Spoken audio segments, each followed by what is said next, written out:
چلا گیا، اس حسین ابن حیدر پہ لاکھوں سلام، میرے حسین تجھے سلام، میرے حسین تجھے سلام۔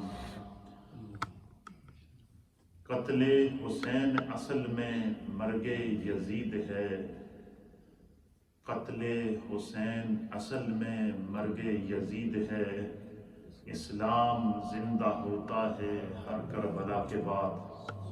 حضرات محترم امام عالی مقام سید الشہداء نواسۂ رسول کریم جگر گوشائے سیدہ بطول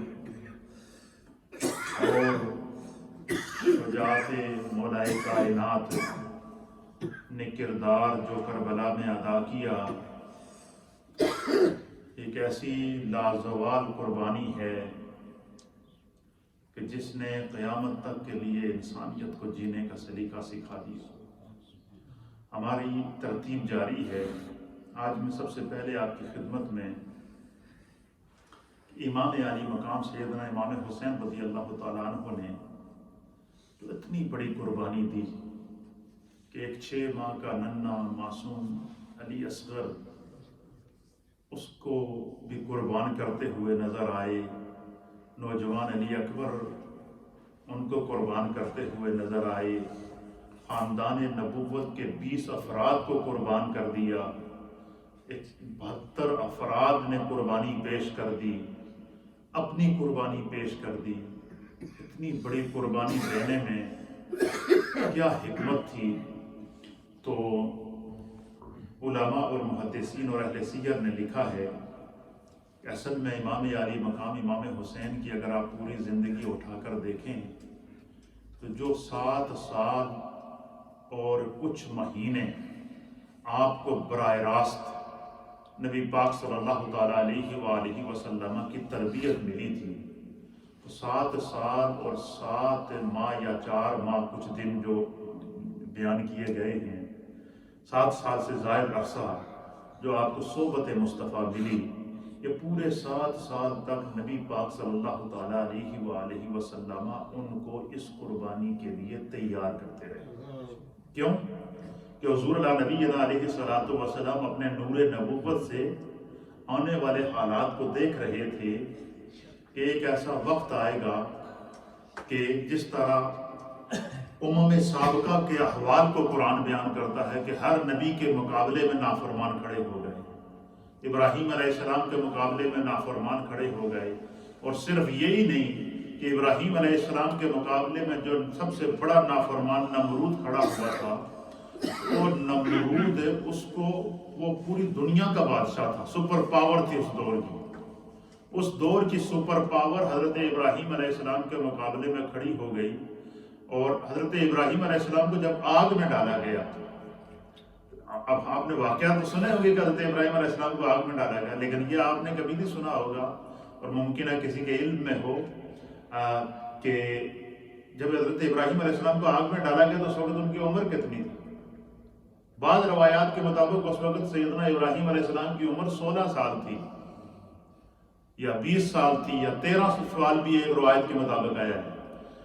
تو یعنی اس عمر میں 20 سال کی عمر کا نوجوان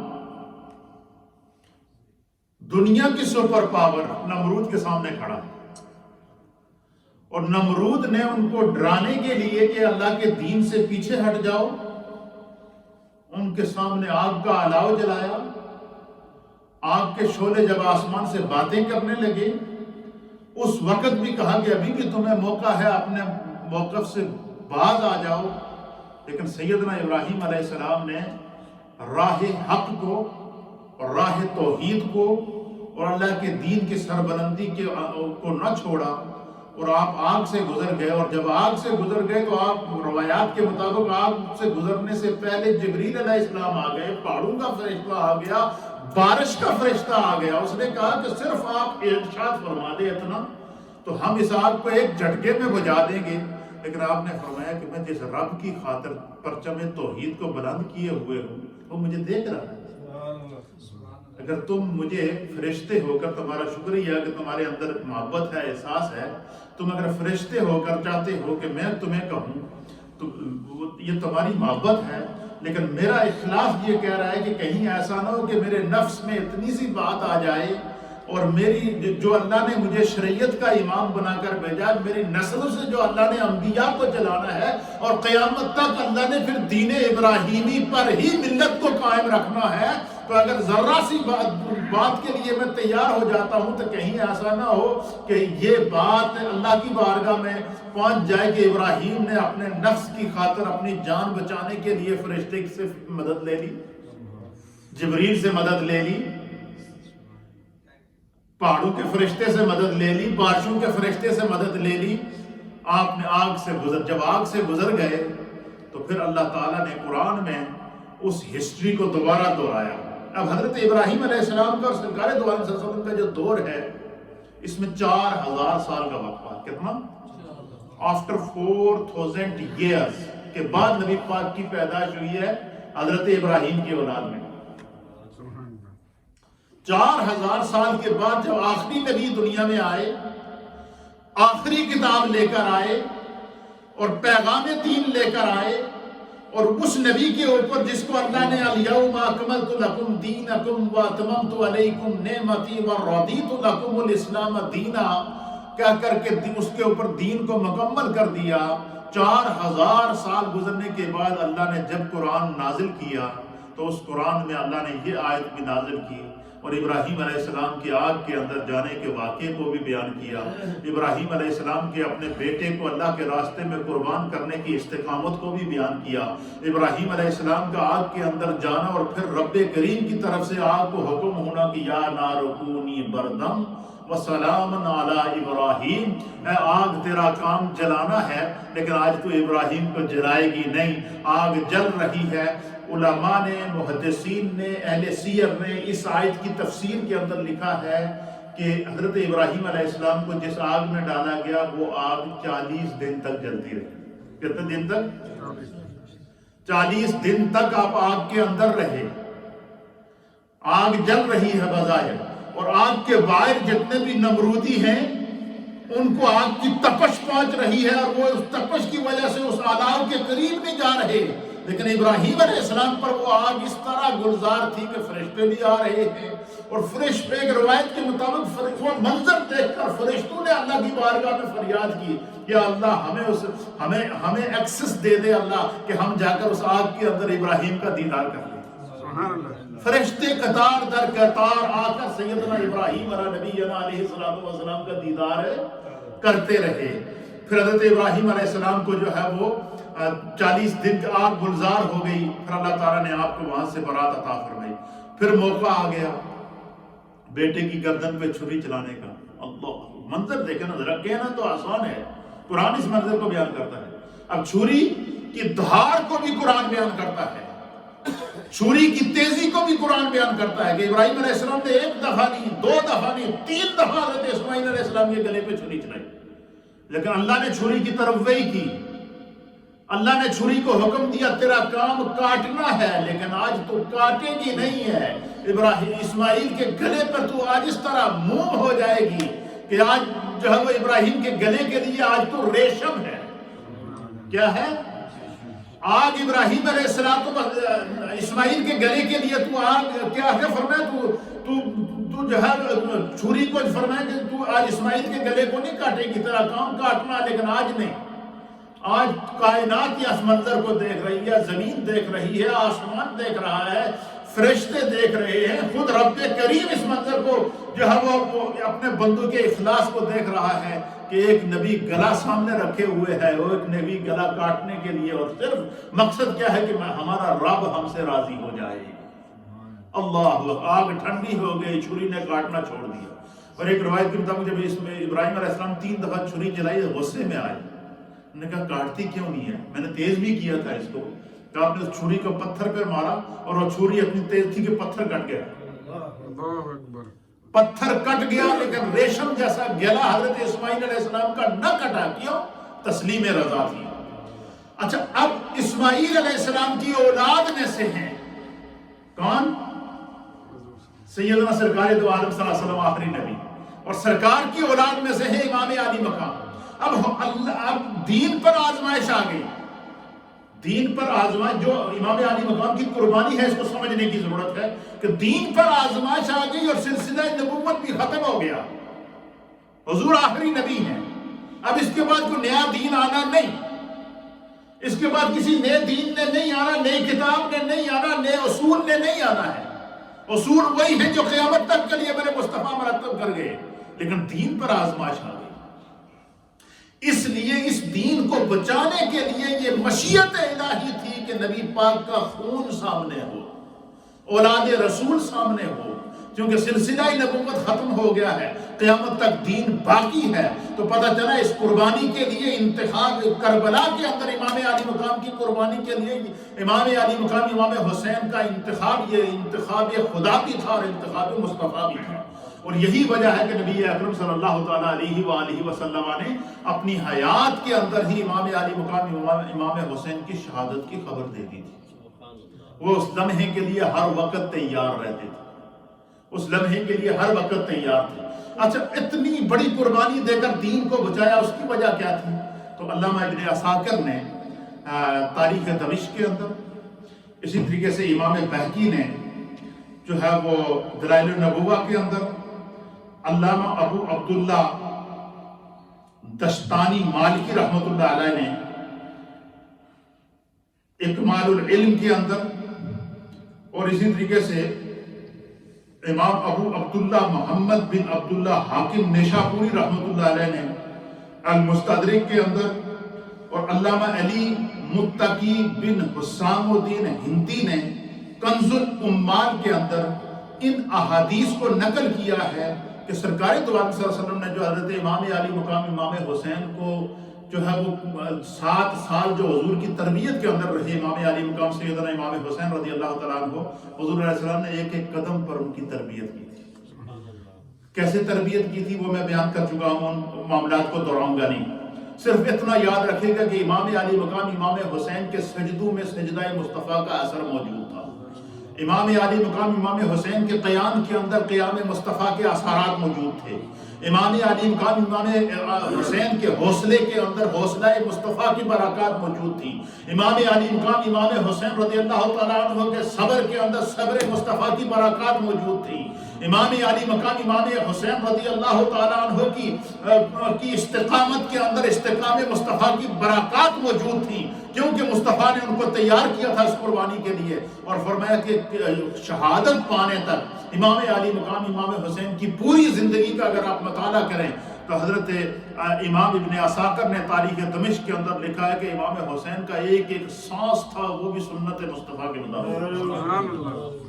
آپ کا ایک ایک سانس سنت مصطفیٰ کے مطابق گزرتا تھا. آپ نے کوئی بھی کام سنت مصطفیٰ کے خلاف نہ کیا. اور باقاعدہ علماء اور محدثین نے لکھا کہ اس دور کے اندر جو صحابہ اکرام زندہ تھے, حیات تھے, اور پرانے صحابہ اکرام جو جن نے سرکار دو عالم صلی اللہ علیہ وسلم سے احادیث روایات کی تھی, امام علی مقام امام حسین ان کو بلاتے مدینہ طیبہ میں اور ان سے فرمایا کرتے تھے کہ اس مسئلے میں حضور علیہ السلام کی جو حدیثیں ہیں مجھے سناؤ. صحابہ ان کو سناتے, پھر امام علی مقام ایک ایک حدیث پر عمل کرتے تھے. اس مسئلے کے مطابق جو حدیث ہے مجھے سناؤ, صحابہ ان کو وہ روایت سناتے تو اس کے مطابق عمل کرتے تھے. یعنی کوئی ان کی زندگی کا ایسا عمل نہیں تھا جو سنت مصطفیٰ, سیرت مصطفیٰ, کردار مصطفیٰ, گفتار مصطفیٰ اور افکار مصطفیٰ کے خلاف ہو. کیوں؟ سرکار نے ان کو اس لیے تیار کیا تھا کہ ایک وقت ایسا آئے گا کہ دین کے اوپر آزمائش آ جائے گی اور دین بچ تو جائے گا, لیکن قیامت تک کے لیے امت کو حوصلہ اس لیے ملے گا کہ دین کو بچایا ہے نبی کے خون نے, اپنا خون دے کر. نبی کی اولاد نے اپنی اولاد قربان کر کے دین کو بچایا ہے.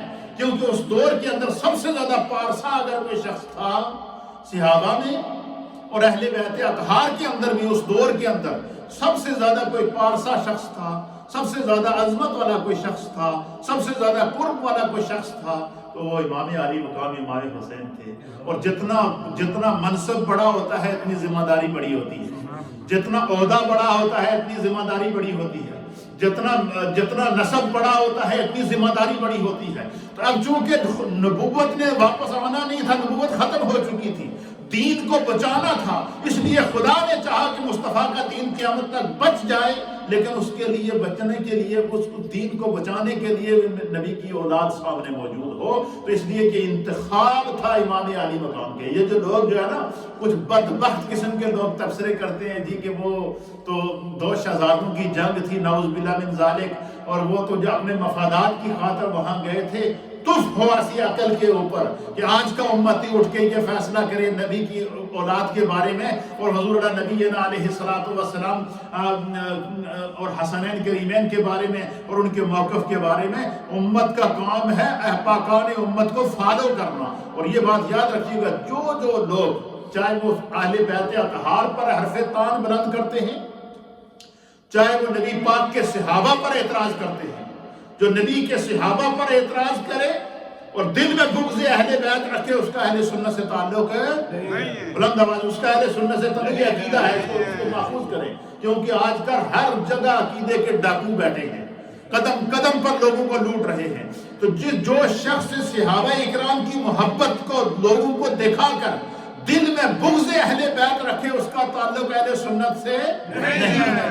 اور جو شخص اہل بیت اطہار کی محبت کو دنیا کے سامنے رکھ کر دل میں صحابہ اکرام کا بغض اور صحابہ اکرام پر تبرہ کرے، اس کا تعلق بھی جماعت اہل سنت کے ساتھ ہے نہیں ہے. اہل سنت و جماعت وہ ہیں کہ جو صحابہ سے بھی محبت کرتے ہیں، اہل بیت سے بھی محبت کرتے ہیں. نہ صحابہ کی گستاخی قابل قبول ہے، نہ اہل بیت اطہار کی گستاخی قابل قبول ہے.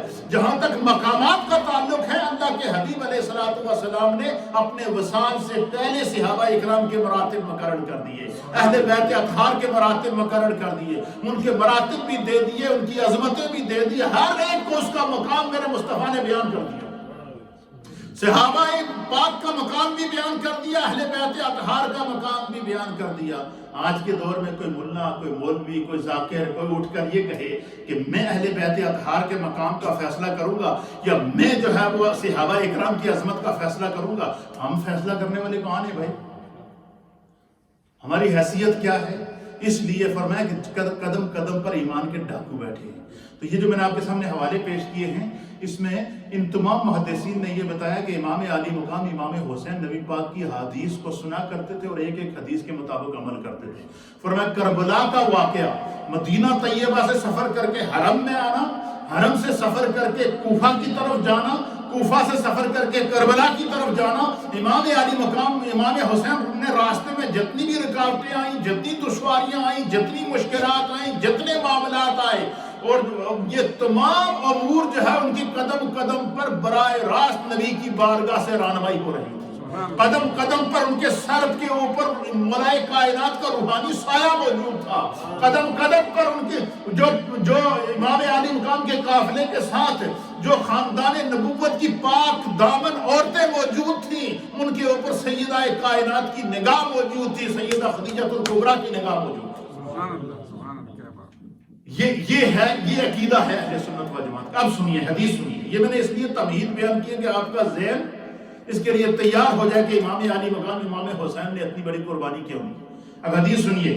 وعن عبداللہ ابن عباس رضی اللہ تعالیٰ عنہ. اس حدیث کے راوی حضرت سیدنا عبداللہ ابن عباس رضی اللہ تعالیٰ عنہ ہیں. آپ فرماتے ہیں کہ یہ حدیث لکھنے کے بعد محدثین نے اس کی شرح میں لکھا ہے کہ یہ حدیث امام علی مقام سیدنا امام حسین رضی اللہ تعالیٰ عنہ کا کربلا میں موقف تھا. وہ کیا تھا؟ فرمایا کہ رسول اللہ صلی اللہ تعالیٰ علیہ وسلم نے فرمایا کہ جس شخص نے کسی شخص کو ایسی جماعت کا امیر بنایا حالانکہ اس جماعت میں اس سے زیادہ اللہ کا فرما بردار بندہ موجود تھا، فرمایا کہ بنانے والے نے اللہ تعالیٰ اور اس کے رسول اور جماعت المسلمین کے ساتھ خیانت کی. یہ حدیث ہے. حضور نے اس لیے کہتے ہیں کہ یہ جو ووٹ ہوتا ہے، ووٹ کے بارے میں کہا جاتا ہے کہ یہ امانت ہوتی ہے. کس کے پاس ہوتی ہے؟ اور فرمایا کہ امانت ہے. ہم تو برادریوں کے چکر میں پڑے رہتے ہیں، ہم جماعتوں کے خول سے پھنسے ہوتے ہیں، ہم جب برادریوں اور جماعتوں اور تعلقات کو دیکھ کر ووٹ دیتے ہیں، ووٹ تعلقات کو دیکھ کر نہیں دینا چاہیے، برادری کو دیکھ کر نہیں دینا چاہیے. ووٹ جو ہوتا ہے یہ بندے کے ضمیر کی آواز ہوتی ہے. کیا ہوتی ہے؟ اچھا، اور حضور اب ووٹ کے یہ حدیث جو ہے نا، یہ ووٹ کے لیے بھی سند ہے. کیا فرمایا حضور نبی عبداللہ ابن عباس کہتے ہیں کہ نبی اکرم صلی اللہ علیہ وسلم نے فرمایا کہ جس شخص نے کسی ایسے شخص کو اس جماعت کا امیر بنایا، اس کے مقابلے میں جو شخص کھڑا ہے وہ اللہ کا زیادہ فرما بردار ہے، وہ دیندار ہے، وہ دین پر قائم رہنے والا ہے، وہ سنت رسول کا امین ہے، وہ دین مصطفیٰ کو جانتا ہے، اور وہ ہر اعتبار سے، شرعی اعتبار سے اور اصول مملکت کے اعتبار سے وہ سارے شرائط اس کے اندر پائے جاتے ہیں. اس کے باوجود اگر کوئی بندہ نیک شخص کے مقابلے میں کسی خائن کو ووٹ دے گا تو وہ جتنے گناہ کرے گا اس کا گناہ ووٹ دینے والے کو بھی ملے گا. وہ جتنے ظلم کرے گا اس کا ظلم ووٹ دینے والے کو بھی ملے گا. تو اس لیے فرمایا کہ جو ووٹ ہوتا ہے یہ ضمیر کی آواز ہوتی ہے. جب بھی ووٹ کاسٹ کیا جائے تو انسان کو اپنے ذہن کی طرف سے یہ تسلی کر لینی چاہیے کہ جو دو کینڈیڈیٹ میرے آپس میں کھڑے ہیں ان میں سے دین سے زیادہ قریب کون سا ہے. تو اب نبی پاک نے فرمایا کہ جس شخص نے کسی ایسے شخص کو امیر بنایا کہ اس سے زیادہ فرما بردار دنیا میں موجود تھا. اب مجھے بتائیں، حضرت سیدنا امیر معاویہ رضی اللہ تعالیٰ عنہ کے انتقال کے بعد جب مسئلہ خلافت کا آیا، حکومت کا آیا، تو دو کردار سامنے تھے نا. ایک تھے امام علی مقام امام حسین رضی اللہ تعالیٰ عنہ، اور ان کے مقابلے میں سامنے کون تھا؟ یزید تھا. اچھا اب سنیے، امام حسین رضی اللہ تعالیٰ عنہ کی جو پیدائش ہے وہ سن 11 ہجری ہے. کون سی ہے؟ سن 4 ہجری. امام حسین کی پیدائش کتنی ہے؟ سن 4 ہجری.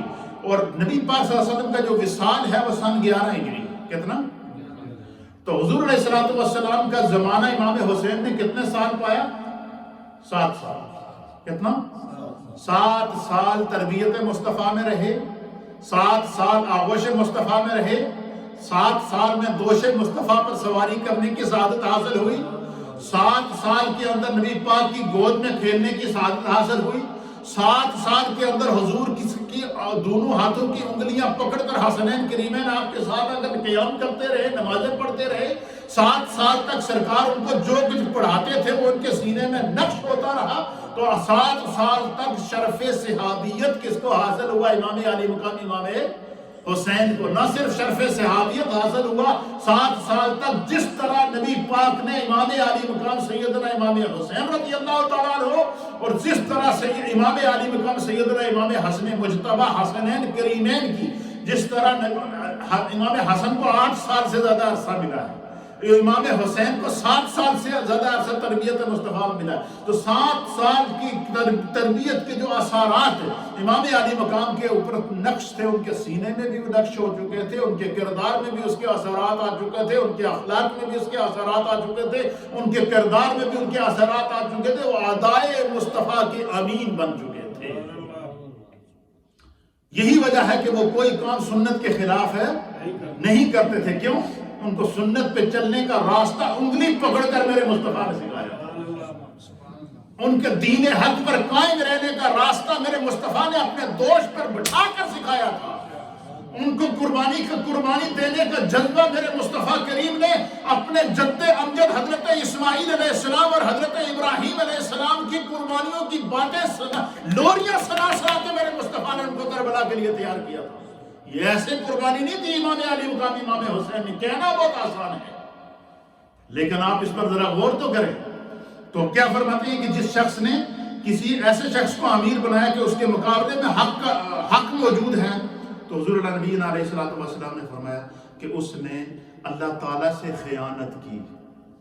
کہ کیا یہ ممکن تھا کہ امام حسین رضی اللہ تعالیٰ عنہ تربیت مصطفیٰ پانے کے بعد اللہ سے خیانت کرتے؟ یہ کیسے ممکن تھا؟ پھر فرمایا اس نے اللہ کے رسول سے خیانت کی.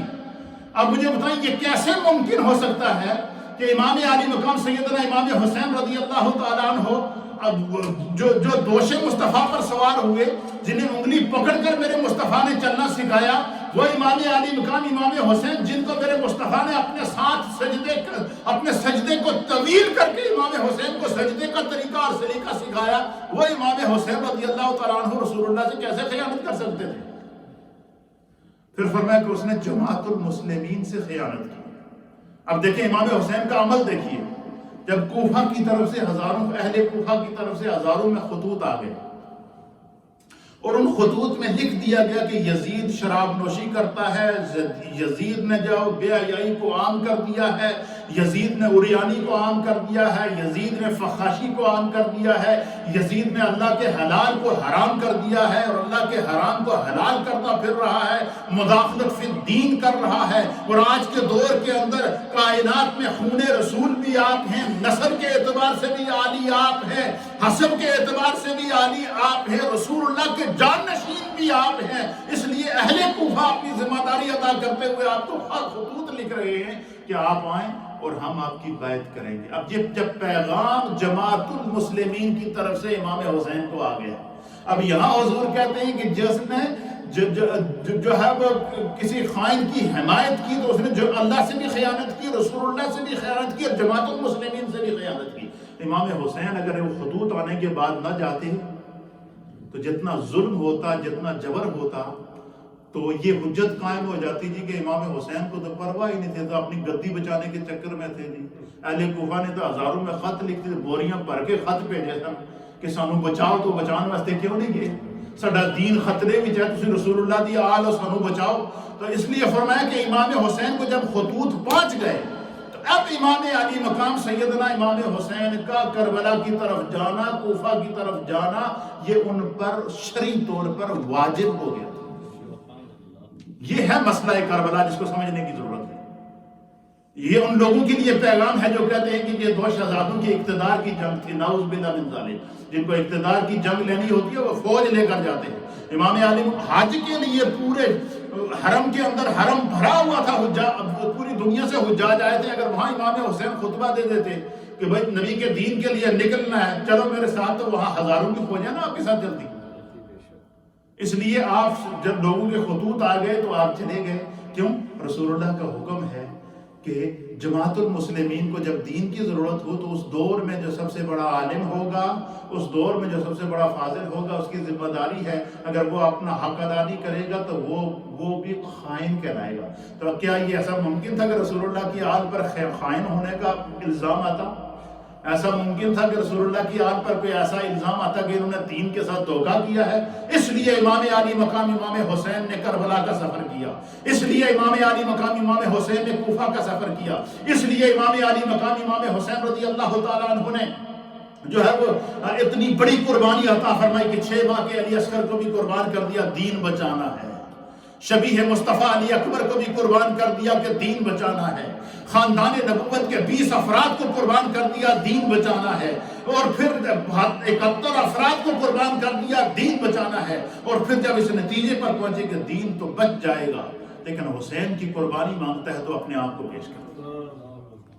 اس لیے یہ تربیت مصطفیٰ تھی کہ امام حسین کو مصطفیٰ نے اس مارکے کے لیے تیار کیا تھا، کیونکہ دین کی حفاظت کرنی تھی۔ اب نبوت کا سلسلہ تو ختم ہو چکا تھا، تو اس لیے یہ اعزاز اللہ نے آل رسول کو عطا فرمایا، اور اسی لیے حضور اللہ نبی علیہ الصلوۃ والسلام نے مرتبہ بھی بیان کر دیا کہ حسین منی وانا من حسین، حسین مجھ سے ہے اور میں حسین سے ہوں۔ اس کی وجہ کیا ہے کہ حسین کا جو عمل ہے مصطفیٰ کا عمل ہے، حسین کا جو کردار آپ دیکھیں گے وہ مصطفیٰ کا کردار ہے، حسین کی جو قربانی دیکھیں گے وہ قربانی خالی حسین کی نہیں ہے، وہ مصطفیٰ کی منشا اور مرضی کے ساتھ ہو رہی ہے، کیونکہ قیامت تک یہ دین بچانا ہے۔ اس لیے دین بچانا ہے کہ آپ خاتم الانبیاء ہیں، نبی پاک خاتم النبیین ہیں، اور حضور علیہ الصلوۃ والسلام جب خاتم النبیین ہیں تو خاتم النبیین کے خاتم الادیان دین کو بچانے کے لیے پھر ایک ایسی پارسا شخصیت کی ضرورت تھی کہ جس کا تعلق بھی رسول اللہ کے ساتھ ہے، نسبی تعلق بھی ہو، خونی تعلق بھی ہو،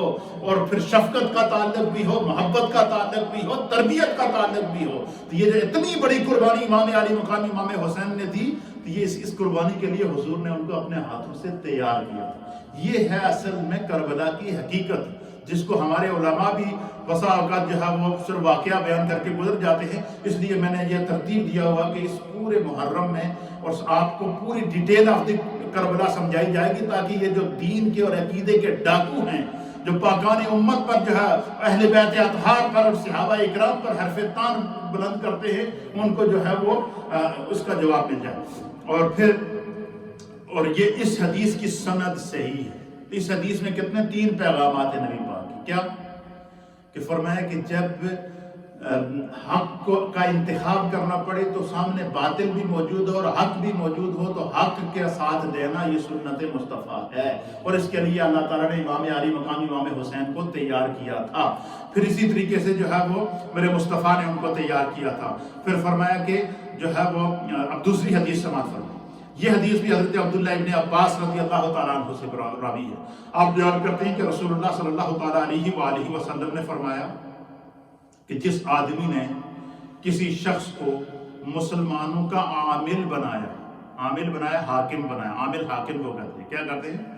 کہ جس شخص نے کسی شخص کو مسلمانوں کا عامل بنایا حالانکہ وہ جانتا تھا کہ اس سے بہتر شخص موجود ہے. اب ایک طرف کردار یزید ہے اور دوسری طرف کردار حسین ہے. کس کی جرت ہے، کس کی ہمت ہے جو کہہ سکتا ہے کہ یہ امام علی مقام امام حسین حق پر نہیں تھے؟ نعوذ باللہ من ذالک. ایسا کوئی یزیدی ہی کہہ سکتا ہے، کوئی بدبخت ہی کہہ سکتا ہے. تو جو ازل سے شقی ہو وہ کہہ سکتا ہے. تو پھر یہی وجہ ہے کہ آپ دیکھیں کہ کوئی بھی جس کے دل میں ذرہ بھر بھی ایمان موجود ہے نا، وہ جب سانحہ کربلا کو سنتا ہے اس کا دل غمگین ہو جاتا ہے، اس کی آنکھوں سے آنسو آ جاتے ہیں. وجہ کیا ہے؟ مال، جان، عزت، آبرو، اولاد، ہر چیز قربان کر کے صرف ایک مشن تھا امام علی مقام کا کہ نبی کے دین کو بچانا ہے، اور قیامت تک دین بچ گیا. آج جو ہم مسجدوں میں بیٹھے ہیں، یزید نے تو اپنے دور میں مسجد نبوی میں گھوڑے بندھوا دیے تھے. ہم کس بات کی مولی ہیں؟ واقعہ حرہ کو آپ اٹھا کر دیکھیں کہ اس نے امام حسین کی شہادت کے بعد یہ ظلم کیا. جب دیکھا کہ میں بالکل اب مجھے کوئی پوچھنے والا نہیں ہے تو اس بدبخت نے کیا کیا؟ اس نے مسجد نبوی میں گھوڑے بندھوائے. حضرت سعید بن مسیب کہتے ہیں کہ 3 دن تک مسجد نبوی میں نہ اذان ہوئی ہے نہ نماز ہوئی، اور اہل مدینہ کا قتل عام کیا. پھر اس نے خانہ کعبہ پر حملہ کرایا. وہاں حضرت عبداللہ بن زبیر جب امام یزید کی بیعت اعلانیہ جن لوگوں نے نہیں کی تھی، وہ ایک حضرت عبداللہ بن زبیر تھے، یہ بھی صحابی رسول، اور دوسرے امام علی مقام امام حسین تھے. حضرت عبداللہ بن زبیر خانہ کعبہ کے اندر تھے. امام حسین کربلا میں شہید ہو گئے. یزید کو پتہ چلا کہ عبداللہ بن زبیر جو ہیں، حضرت عبداللہ بن زبیر رضی اللہ تعالیٰ عنہ یہ خانہ کعبہ کے اندر موجود ہیں، تو اس نے حرم کی حرمتوں کو پامال کرتے ہوئے خانہ کعبہ پر پتھر برسائے. خانہ کعبہ کو آگ لگ گئی اور حضرت عبداللہ بن زبیر کو جو ہے وہ شہید کرنے کی کوشش کی. تو خانہ کعبہ کے اوپر بھی حملہ کرنے والا یزید ہے، اور نبی پاک مسجد نبوی پر حملہ کرنے والا بھی یزید ہے. ایسے کردار کی کیا امام حسین بیعت کر لیتے؟ ذرا تصور میں تو جائیں. تو نبی پاک صلی اللہ تعالیٰ علیہ وسلم نے فرمایا کہ جس شخص نے مسلمانوں کا ایسا عامل بنایا حالانکہ وہ جانتا تھا کہ اس سے بہتر شخص موجود ہے، جو کتاب اللہ اور سنت رسول اللہ کا زیادہ جاننے والا ہے. کتاب اللہ اور سنت رسول اللہ کا جاننے والا کون تھا؟ وہ حسین، جس کو کتاب اللہ کا علم خود مصطفیٰ نے سکھایا. کتاب سنت رسول کو جاننے والا کون تھا؟ وہ حسین، جس کو میرے مصطفیٰ نے دونوں ہاتھوں کی انگلیاں پکڑا کے مسجد میں لے کر آئے ہیں. وہ حسین جن کو خطبہ دیتے ہوئے میرے مصطفیٰ اپنے جو ہے وہ اپنی آغوش میں بٹھا کر خطبہ دیں. ایک گھٹنے پہ امام حسن کو بٹھایا ہوا، ایک گھٹنے پہ امام حسین کو بٹھایا ہوا، خود سرکار منبر پر بیٹھے ہیں، مسجد نبوی پڑھی ہوئی ہے، سرکار خطبہ دے رہے جمعے کا.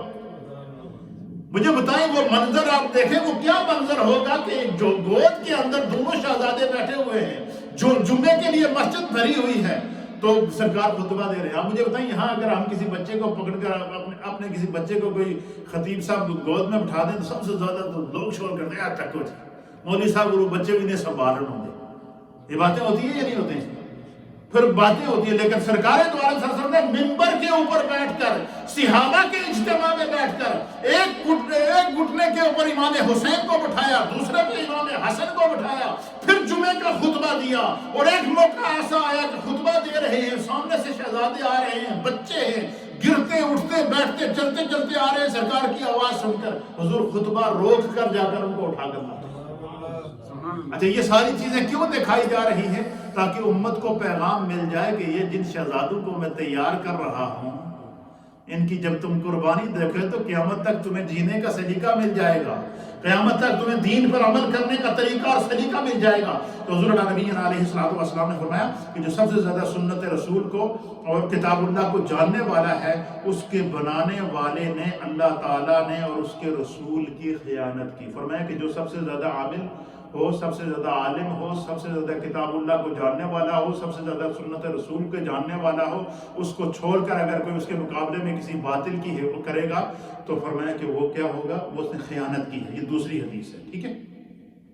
تیسری حدیث، آج میں صرف 3 حدیثیں سناؤں گا، اگلی مجلس کے اندر جانا اس کے مطابق جو اس کی تشریحات ہیں وہ جی اچھا ٹائم ماشاءاللہ۔ آج 2 حدیثوں پر جو اتفاق کرتے ہیں، اس کی وجہ یہ ہے کہ یہ آپ نے اچھا کیا مجھے یاد دلا دیا، تو چونکہ یہ ذکر حسین ہے تو اس میں پھر ہم ٹائم کو بھول جاتے ہیں۔ اللہ تعالیٰ برکتیں عطا فرمائے۔ تو آج ہم نے 2 حدیثوں سے کیا سبق سیکھا؟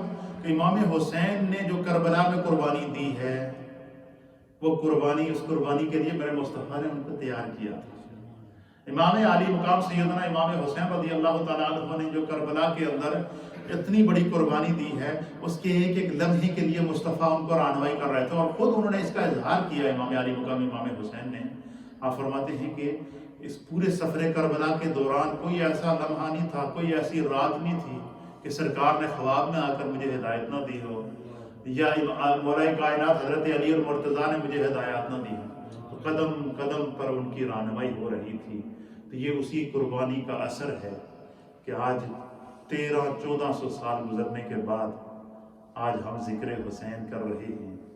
آج یزید کے حمایتی آپ کو نہیں ملیں گے، جو یزید کے حمایتی جو ہیں تو وہ ان کا حشر خدا یزید کے ساتھ ہی کرے، ہم تو ہمارے حسین ہیں۔ اللہ تعالی ہمیں دین کو سمجھنے کی توفیق عطا فرمائے۔